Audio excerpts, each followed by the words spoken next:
I love acoustic monitoring. It speaks to my geeky tech-loving side, and I can usually establish more species present with less effort than misnetting. It's without a doubt the greatest tool for bat research ever invented. But I've also made a tremendous amount of mistakes, and I'm a huge skeptic. So, left unchecked, bat acoustic monitoring could easily be the biggest fraud in wildlife research. I know that's dark, but I like to shock value because unfortunately, most people who are new to bat acoustics just assume the software is good enough, not appreciating how many recordings are really low confidence. Now, I remember my first acoustic project report that I read from a proposed wind farm in Pennsylvania about 20 years ago. What struck me is that they made 30,000 recordings and managed to identify every single one to species without question. I thought, wow, I could do that too. And so I tried and I learned, well, it's impossible. In fact, most passive survey recordings today, despite the latest software updates and careful microphone microsighting, consider possibly half of your recordings may not be identifiable or defensible to a species. So I have 5 rules that any recording must pass before I consider accepting a species decision. These are rules that I apply to any project. And in no particular order, I'll start with distance to microphone, because the distance obscures details. And it's easy to see with these visual examples like these, but how can we tell with ultrasound that we can't even hear? When species ID matters, I record in full spectrum. Full spectrum allows amplitude to be measured, which could be used as a distance gauge. At the end of this typical recording, which might only be a few seconds, the bat is already too far away and we've lost all of the fainter features of the call. The calls barely rise above the background noise. But when the sound is too close, the electronics are overdriven, in extreme cases leading to fake harmonics and other nonsense. In SonoBat, this is easily seen as the oscillogram being clipped. And if you're lucky, you get a number of pulses that are just right. The oscillogram is full, but not overflowing. And the presence of some second harmonics suggests that we are capturing all of the details in the first harmonic. Short sequences. I want to only consider recordings with roughly 8 or more pulses. Now, there's certainly some species that are distinctive enough to ID with less, and there's some, like all of the myotis, that you'll probably want more pulses.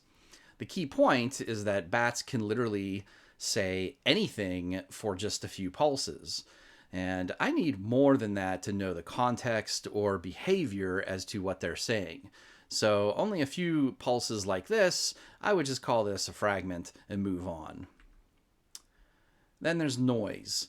We shouldn't even call most of these devices bat detectors because they record much, much, much more than just bats. And if you're lucky, the noise is well separated from the bat calls.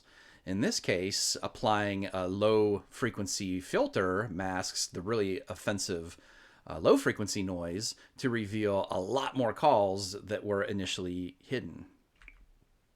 But if you are unlucky to set up around any noise that is louder than your bat calls, then the noise will obscure details in the calls. But we can't filter noise or echoes that are directly on top of the bat calls, where we rely on software to measure call parameters. And in those cases, details will be obscured, especially when legacy zero-cross analysis is used. This is a serious double whammy when zero-cross analysis was also used to build the underpinnings of a classifier. Without super serious quality control, the source files used to build those classifiers are likely missing important measurements to begin with. Sometimes when different species of bats are flying together, they will produce atypical calls outside their normal repertoire. The characteristic frequency may be shifted, or there might be social calls mimicking other species. So in this example, here the loudest bat is down around 25 kilohertz. Then there's some kind of myotis around 40 kilohertz. And then there's a fainter bat just above 40 kilohertz. And software might return no result at all simply because the program is looking at too many different call types that do not belong in any one single identifiable repertoire. So, true search behavior. We like to believe bat calls are species identifiers like transponders on a plane, but no, they're really just hunting tools to, say, literally stay out of people's hair. And on one extreme end of the toolbox are close inspection calls. Bats might use them when running away from a scary human hand, such as in this case, or anytime they need a lot of info about changing conditions up close, say in the middle of around the tree in this photo. It almost doesn't matter what species it is. They all do this. They all converge on these same simple call shapes. And these on the screen here almost kind of look like northern long-eared bat calls. On the other end of their toolbox is the search phase.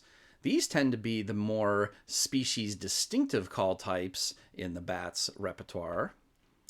And then there's kind of everything in the middle. It's a murky transition between search and inspection. Some will say these on the screen resemble Indiana bat call types, and they certainly can. But of course, all of these shapes are actually from the same 1.5 second long recording from one single bat. So, our task really is to identify behavior and base the ID on those more distinctive search calls. Search sequences should be relatively long recordings of very cookie cutter shaped long duration calls without really much difference in slope from call to call. The calls per second should be around 10 or less, but this figure is just an average of what's on the screen at the moment, and it can be deceptive.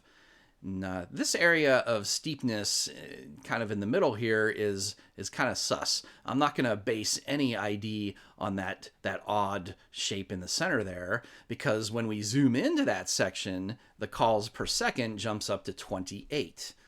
Once you get above 13 or maybe 15 calls per second, chances are it's becoming something other than a standard search phase. Therefore, bat ID cannot be made on these calls.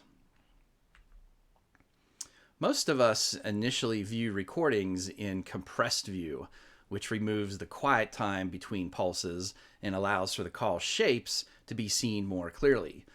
This looks like a reasonable recording for ID. We average around 12 calls per second. It's got a lot of pulses. The bat was in range of the microphone. There might be some echo noise, but overall this is a pretty clean recording. So, what's not to like? It's that section in the middle. It's not quite like the others, and it almost seems like the calls are steeper in this area compared to the rest.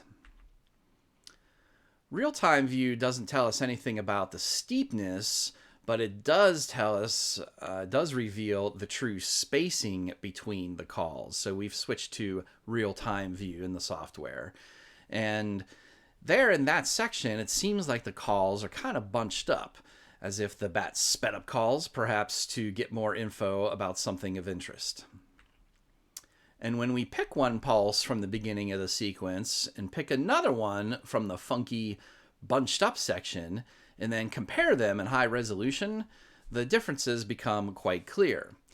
Overall, there's about 120 different measurements being made for each full spectrum pulse in SonoBat. And between these two, none of them are going to be the same. This means the measures might fall into the data space for more than one bat. New users of SonoBat who expect it to classify everything are just annoyed, because out of the box, SonoBat is set up to reject inspection pulses that aren't helpful for ID. Some people mistake that feature for the software being broken. There is good news, though. The calls made when the bat is truly searching are the most distinctive between species, and so bat acoustic monitoring can work, except in those cases when it can't. One scenario where it doesn't work too good is with the northern long-eared bat. That's because it's a whispering bat, and you overcome that with a appropriate amount of monitoring time. So I'm really referencing the cases where different species have overlapping call repertoires. And visually, people just aren't going to be able to tell them apart. This is your Seminole bats and red bats. It's all of the big-eared bats. It's a lot of big brown and silver-haired call types. That's tricolored and canyon bats, eastern small-footed bats, and southeastern myotis, and Mexican freetails with virtually all the bats. And yes, even little brown bats and Indiana bats. For these, some advice might be able to, you might be able to use location context. Some species are more likely in certain habitats or certain locations than its counterpart. Another suggestion is to hold out for some solid, classic archetypal recordings, and always more than one. Get second opinions. If you don't have enough samples, maybe you aren't monitoring long enough. Or maybe the species really isn't there in the first place, and you're looking at a mimic. Know when to make the call.